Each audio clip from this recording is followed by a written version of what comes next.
आपका हार्दिक स्वागत है हमारे यूट्यूब चैनल देवभूमि एग्जाम पॉइंट में। तो आज हम यहाँ पर कुछ इंपॉर्टेंट क्वेश्चन के साथ फिर आपके सामने हाजिर हैं।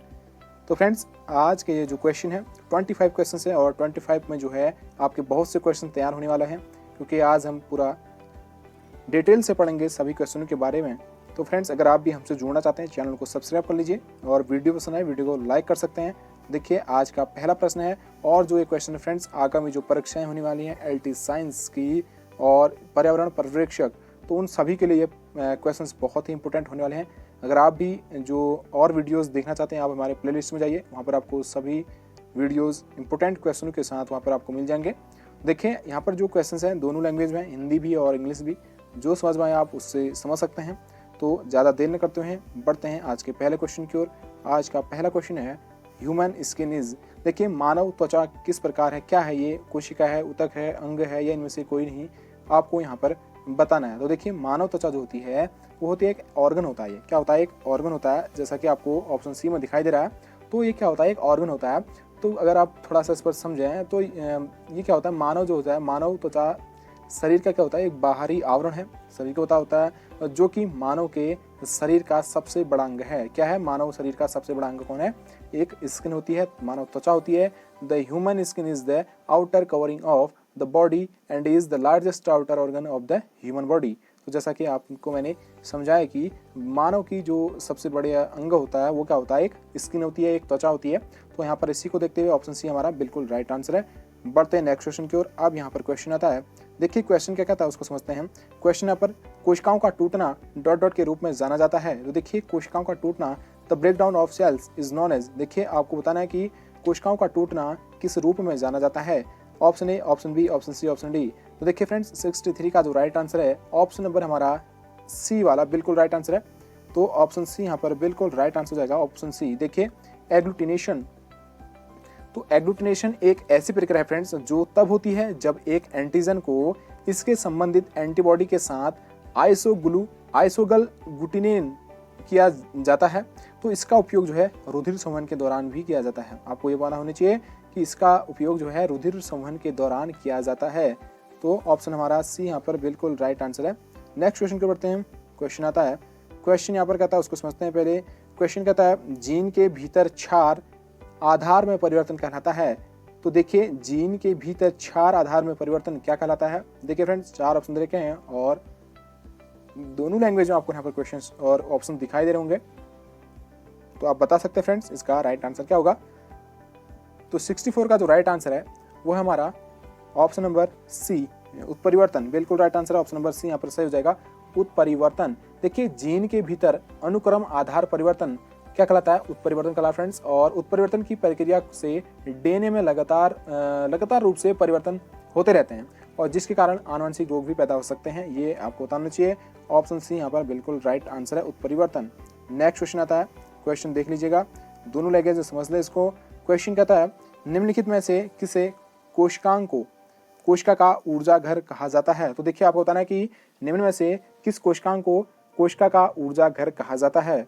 तो फ्रेंड्स, 4 ऑप्शन दे रखे हैं और जब सभी को पता है कि इसका जो राइट आंसर होगा वो होगा ऑप्शन नंबर डी, माइटोकॉन्ड्रिया। देखिए, माइटोकॉन्ड्रिया जो है इसे जो है कोशिका का ऊर्जा घर कहा जाता है। तो ऑप्शन डी हमारा बिल्कुल राइट आंसर है, ऑप्शन नंबर डी। देखिए, माइटोकॉन्ड्रिया को कोशिका का ऊर्जा घर कहा जाता है क्योंकि फ्रेंड्स इसमें क्या होता है, कोशिकीय श्वसन के दौरान ऊर्जा जो होती है एटीपी के रूप में बनती भी है और यही संग्रहित भी होती है। तो आपको बताना चाहिए। तो ऑप्शन हमारा डी यहाँ पर बिल्कुल राइट आंसर है, माइटोकॉन्ड्रिया। नेक्स्ट क्वेश्चन आता है, क्वेश्चन कहता है पर माइक्रोसोम क्या है? देखिए, माइक्रोसोम की बात हो रही है। देखिए, व्हाट इज ए माइक्रोसोम?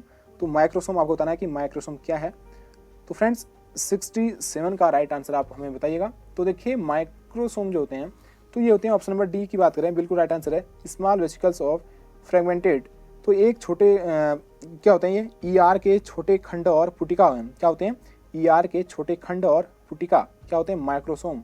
तो देखिए, क्या होता है, माइक्रोसोम एक ऐसी छोटी झिल्ली होती है फ्रेंड्स जो कि अंतःप्रद्रवी के जालिका के टुकड़ों के टूटने से बनते हैं। तो जो अंतःप्रद्रवी जालिका यानी कि ईआर के टूटने से ये टुकड़े बनते हैं और आर से प्राप्त होने वाले माइक्रोसोम खुरदुरे माइक्रोसोम कहलाते हैं, जबकि एससीआर स्मूथ एंडोप्लाज्मिक रेटिकुलम से प्राप्त होने वाले जो माइक्रोसोम होते हैं वो क्या होते हैं, मतलब कि स्मूथ होते हैं।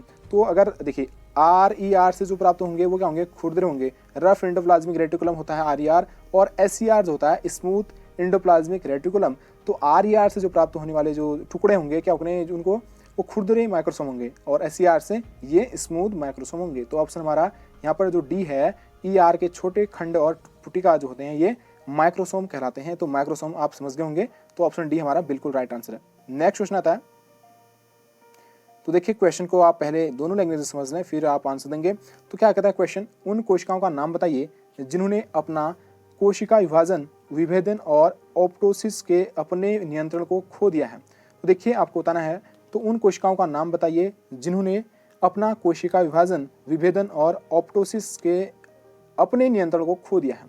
तो friends option A, option B, option C, तो ऑप्शन डी भी दिखाते हैं आपको। तो 4 ऑप्शन दे रखे हैं आपको बताना है फ्रेंड्स इसका राइट आंसर क्या होगा। तो देखिए इसका जो राइट आंसर है वो हमारा ऑप्शन नंबर ए यहाँ पर बिल्कुल राइट आंसर है। जो ट्यूमर कोशिकाएं होती हैं, ऑप्शन ए यहाँ पर बिल्कुल राइट हो जाएगा, ट्यूमर सेल्स। देखिए जो ट्यूमर कोशिका होती है ये इसका राइट आंसर है। देखिए ट्यूमर कोशिकाएं सामान्य कोशिकाओं के विपरीत काम करती है फ्रेंड्स, और एक सामान्य कोशिका विभाजन, विभेदन और ऑप्टोटिक्स की क्षमता खो देते हैं, तब वह ट्यूमर कोशिका बन जाती है और आगे चलकर वह कैंसर नामक रोग को ये इस उत्परिवर्तन पैदा करती है, परिवर्तन हो जाती है उसमें, किसमें, एक कैंसर के रूप में, जो ट्यूमर सेल्स होती हैं। तो आप समझ गए होंगे, तो ऑप्शन हमारा ए यहाँ पर बिल्कुल राइट आंसर है, ट्यूमर कोशिका। बढ़ते नेक्स्ट क्वेश्चन की ओर।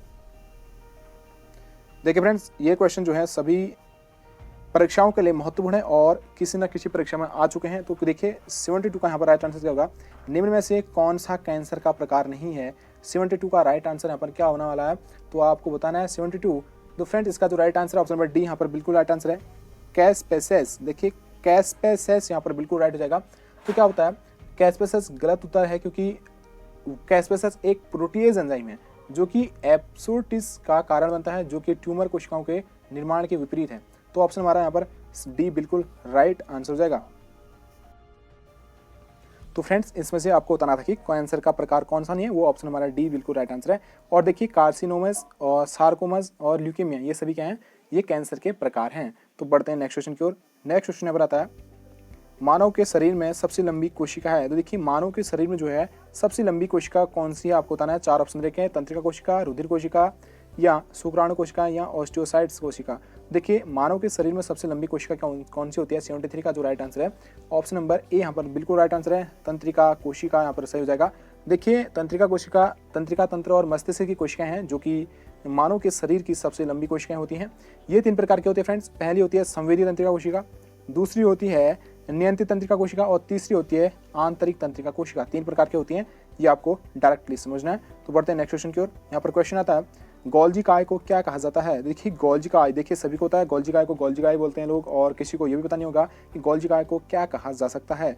तो 74 का यहाँ पर राइट आंसर क्या होगा, ऑप्शन नंबर डी यहाँ पर बिल्कुल राइट आंसर है, लिपोकॉन्ड्रिया। लिपोकॉन्ड्रिया कह सकते हैं इसको, गोल्जी काय को लिपोकॉन्ड्रिया भी कहा जाता है। तो गोल्जी काय को फ्रेंड्स लाइपोकॉन्ड्रिया या कोशिका का ट्रैफिक पुलिस भी इसको कहा जाता है, तो आपको याद रखना है लाइपोकॉन्ड्रिया। तो गोल्जी काय को क्या कहा जाता है, लाइपोकॉन्ड्रिया। 74 का बिल्कुल राइट आंसर है। नेक्स्ट क्वेश्चन यहाँ पर आता है, नेक्स्ट क्वेश्चन को देखिए, क्वेश्चन नंबर 75, किस कोशिकांग की कोशिका का परमाणु बम कहा जाता है। देखिए किस कोशिकांग को कोशिका का परमाणु बम कहा जाता है। तो आपको देखिए इंपॉर्टेंट क्वेश्चन है, आ सकता है। तो फ्रेंड्स इसका जो राइट आंसर है 75 का ऑप्शन नंबर हमारा सी बिल्कुल राइट आंसर है, लाइसोसोम। देखिए लाइसोसोम को आत्मघाती थैली भी कहते हैं और इसे परमाणु बम कहा जाता है, तो लाइसोसोम। तो केंद्र को देखिए यहाँ पर अगर बात करें केंद्र को, तो केंद्र को कहते हैं, केंद्र को कोशिका का दिमाग कहा जाता है, और माइटोकॉन्ड्रिया को सभी को होता है ऊर्जा घर कहा जाता है कोशिका का। और लाइसोसोम देखिए, तो लाइसोसोम क्या होता है, लाइसोसोम को कोशिका का परमाणु बम और आत्मघाती इसे थैली भी कहा जाता है, आपको याद रखना है option number C. Next question देखिए, नेक्स्ट क्वेश्चन आता है 78 का आता है, जीवाणु कोशिका भित्ति किसकी बनी होती है। तो बैक्टीरिया सेल वॉल किसकी बनी होती है, आपको बताना है। तो 78 का जो राइट आंसर है ऑप्शन नंबर आपको बताना है फ्रेंड्स, 4 ऑप्शन रखें और 4 ऑप्शन से जो राइट आंसर है वो हमारा option number A, peptidoglycan. Peptidoglycan के द्वारा ये बनी होती है उसको जीवाणु कोशिका की कोशिका भित्ति, पेप्टाइडोग्लाइकेन। देखिए फ्रेंड्स क्या होता है, जीवाणु कोशिका की जो भित्ति होती है पेप्टाइडोग्लाइकेन की बनी होती है। तो ऑप्शन हमारा यहाँ पर ए बिल्कुल राइट आंसर हो जाएगा। नेक्स्ट क्वेश्चन की बढ़ते हैं। आज का जो लास्ट क्वेश्चन है वो यहाँ पर माइटोकॉन्ड्रिया की खोज किसने की। देखिए माइटोकॉन्ड्रिया की जो खोज की थी वो आपको यहाँ पर बताना है। तो माइटोकॉन्ड्रिया की खोज किसने की थी फ्रेंड्स? ऑप्शन नंबर यहाँ पर ऑल्टमैन ने की थी। किसने की थी? ऑप्शन नंबर डी हमारा बिल्कुल राइट आंसर है। ऑल्टमैन ने जो है माइटोकॉन्ड्रिया की खोज की थी। और नेक्स्ट क्वेश्चन यहाँ पर आता है, आज का लास्ट क्वेश्चन है, मटर के पौधे में कितने जोड़ी गुणसूत्र पाए जाते हैं? तो मटर के जोड़ी जो है कितने गुणसूत्र पाए जाते हैं मटर के पौधे में? तो इसका जो राइट आंसर ऑप्शन नंबर है 7 पेयर्स। यहाँ पर जो मटर का प्लांट होता है, तो पौधा होता है, उसमें जो है 7 पेयर पाए जाते हैं। और अगर आपको ये भी याद रखना है कि मानव में जो है कितने गुणसूत्र पाए जाते हैं, वो 23 पेयर्स यानी कि 46 गुणसूत्र पाए जाते हैं। और इसी के साथ आपको ये पॉइंट भी याद रखना है, जो चिंपैंजी होता है ना, चिंपैंजी में जो होते हैं 24 पेयर्स होते हैं। मानव में 23 पेयर्स और चिंपैंजी में 24 पेयर्स, और जो मटर का प्लांट होता है उसमें 7 पेयर्स क्या होते हैं? गुणसूत्र होते हैं। आपको ये पॉइंट भी याद रखने हैं। तो मिलते हैं फ्रेंड्स नेक्स्ट वीडियो में। अगर आपको हमारा वीडियो पसंद आएगा, वीडियो को प्लीज़ लाइक कर दें, और अभी तक चैनल हमारा सब्सक्राइब नहीं किया तो चैनल को प्लीज़ सब्सक्राइब करके बेल आइकन प्रेस कर लीजिए, जैसे कि सारे नोटिफिकेशन आपको टाइम पर मिलते रहें। तो मिलते हैं नेक्स्ट वीडियो में, ढेर सारी शुभकामनाएं।